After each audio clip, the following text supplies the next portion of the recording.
when I talk to people about doing the future authoring program, they often put it off, and it's not surprising because it's hard. But it's more than that. They think, well, I don't know how to write. I'm going to do a bad job. I don't really like assignments. I'm going to have to do it perfectly. I need to wait till I have enough time. And like one of those is enough to stop you cold, and all 5 of them, you're just done. And so I tell people, do it haphazardly, a tiny bit at a time, and badly, because you can do that. I tell my students when they're doing their thesis, master's thesis, write a really bad first draft. And then we have a little conversation about that, because they don't think I mean that. Because it sounds like a cliche in some sense. It's not a cliche. It's not a cliche at all. It means you're a terrible writer, but if someone put a gun to your head and said, you have to have your 100-page thesis done by next Monday, or I'll shoot you, but I don't care how terrible it is, you would sit down and write it.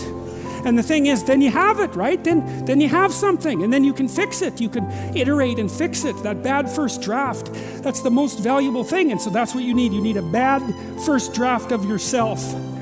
And there's an idea that Jung developed about the trickster and the jester, the comedian, right? That the trickster is the precursor to the savior.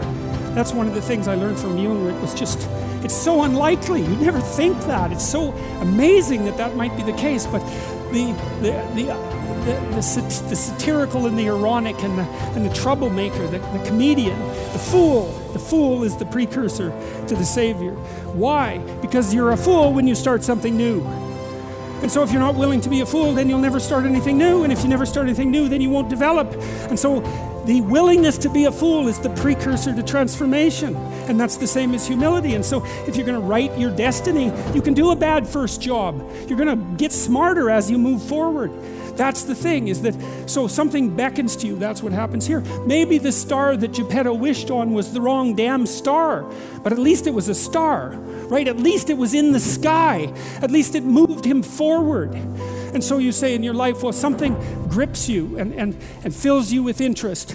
And you think, well, should I do that? And the answer is, if not that, then something. What if it's a mistake? It's a mistake. Rest assured. What do you know? You're going to stumble around, right? And what's going to happen is this. You're going to not stay in stasis. You're not going to wander around in circles. And I see people like that. They said, well, I never knew what to do, and now I'm 40. It's like, that's not so good. That's not so good. And you might say, well, and there is a literature too that suggests that people are a lot more unhappy when they look back on their lives about the things they didn't do than they are about the mistakes they made while they were doing things. And so that's really worth thinking about too, because there's redemptive mistakes. And a redemptive mistake would be a mistake that you make when you go out and try to do something. You know, you think, okay, I'm going to try to do this. And you're not good at it. You make a bunch of mistakes. It's like, well, what's the consequence if you pay attention? You're not quite so stupid anymore. That's the thing, is you've been informed by the results of your errors. And so what happens is you follow the beacon, you follow the light. And you're blind, so you don't know where the light is. It's dimly apprehended only, and you're afraid to follow it. But you decide to take some stumbling steps towards it.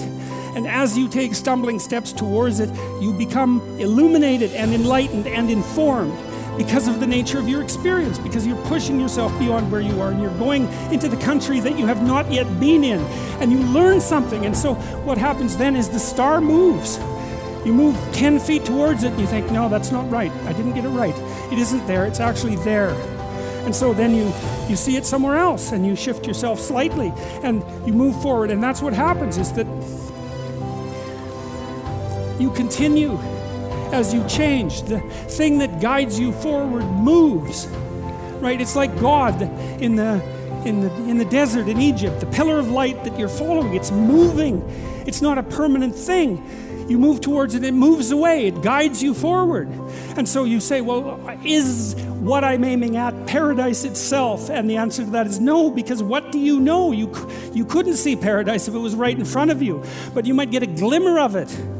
And so you move towards it and you grow. And then the next time you open your eyes, you see a little bit more clearly. And that's what happens, is that just happens over and over, right? It keeps moving. And so you move like this. But the thing that's so cool is that all those zigs and zags, you say, and each of those zags and zigs is a catastrophe. I hit a wall, my God, and then I had to die a little bit, and I barely got back up. It's a phoenix transformation at each turn, and it's painful.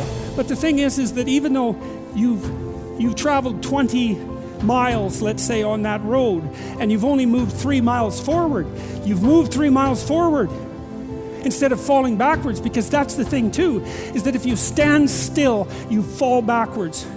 You cannot stand still, because the world moves away from you if you stand still.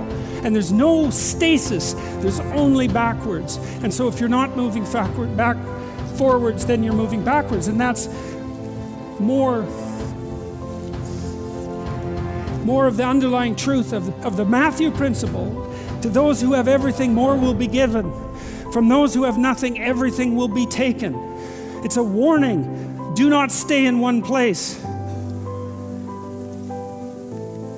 Well, as you zig and zag, maybe the cataclysm of each transformation starts to lessen. There's not so much of you that has to die with every mistake. And maybe you end up oriented at least reasonably properly. And if you were sensible, that would have been your trip, but it wasn't, right? It's that, and perhaps it's a lot worse than that. Perhaps there's no shortage of backtracking, but it doesn't matter, because as you stumble forward, you illuminate and inform yourself. And perhaps that's partly because the world is made of information, and if you encounter it and tangle with it, then it informs you, and then you become informed, and then you're information, and then you're ready.